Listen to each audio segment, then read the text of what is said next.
Have you ever been told that to achieve ultimate success, you need to be in exactly the right place, like the right city, the right zip code? Right, yeah. The ultimate societal checklist. Exactly. We have this checklist that says physical location dictates validation. So today's deep dive is really about dismantling that exact idea.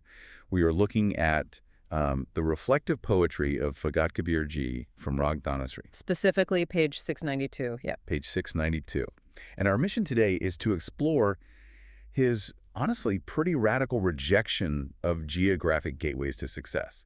I mean, we're talking about an ancient text here, but The lesson is just incredibly modern. it really is. It's all about prioritizing genuine internal connection over, just your physical location. Well, to understand why Kabir rejects this idea of a holy location, we first have to look at his definition of true connection. Right, which he argues is entirely internal. Exactly. He grounds this completely in a concept called bhavat, which translates to loving devotional worship. So it's an internal state of being. Yeah, and he uses this beautiful, very specific metaphor to describe it and says, the soul merging with the divine is literally like water dripping into water. Oh, wow. Because once the drop hits the pool, it's just, Completely inseparable. yeah, you can't extract that original drop. But for water to actually merge with water like that, there can't be any surface tension or barrier, right? Right, and the barrier he's talking about here is ego. If you approach spirituality, or honestly anything, with this rigid sense of self-importance. Like freezing the water drop into ice. That's a great way to put it. It'll just bounce off the surface. Merging requires a total dissolution of boundaries. Which actually brings me to a specific line here that kind of confused me at first. Kabir characterizes himself as a simple-minded fool. The phrase is mat bhoraa. Yeah, mat bhoraa. Like, why would a revered spiritual figure just undermine his own credibility? Is he being a bit sarcastic here, like deliberately poking fun at the so-called spiritual experts of his day? Oh, absolutely. It is a brilliant piece of subversion. I mean, he's observing a society that's just obsessed with rigid rules and these complicated geographic requirements for salvation. Right, so he just calls himself a fool to mock them. Exactly. But underneath that sarcasm, the foolishness he claims is actually a state of softened humility. Oh, I see, which is the exact prerequisite for the water to merge. You got it. Yeah. He's saying he has dropped the intellectual arrogance that acts as that ice barrier we just talked about.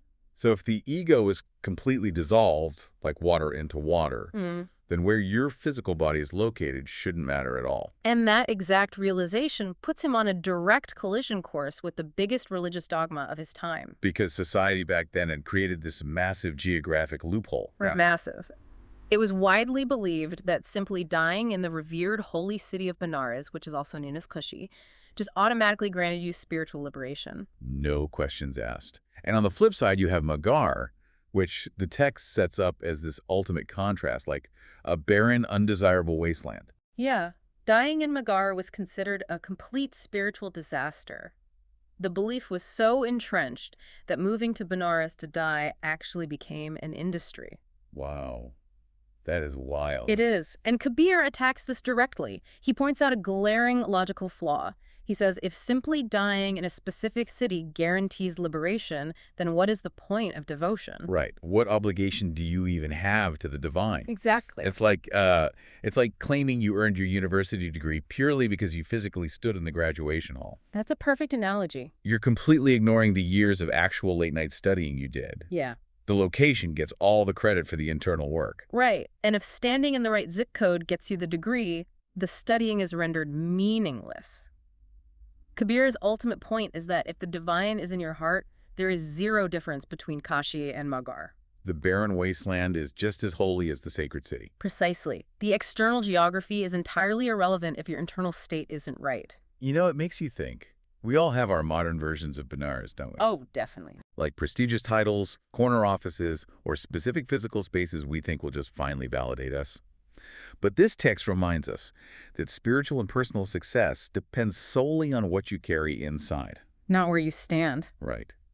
Which leaves us with a provocative question to ponder as you go about your day. We've talked about stripping away your own Benares, right?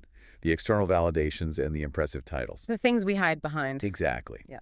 But let's take it a step further. If you were guaranteed to lose all external credit and status tomorrow, would the internal work you are doing today still feel worth it?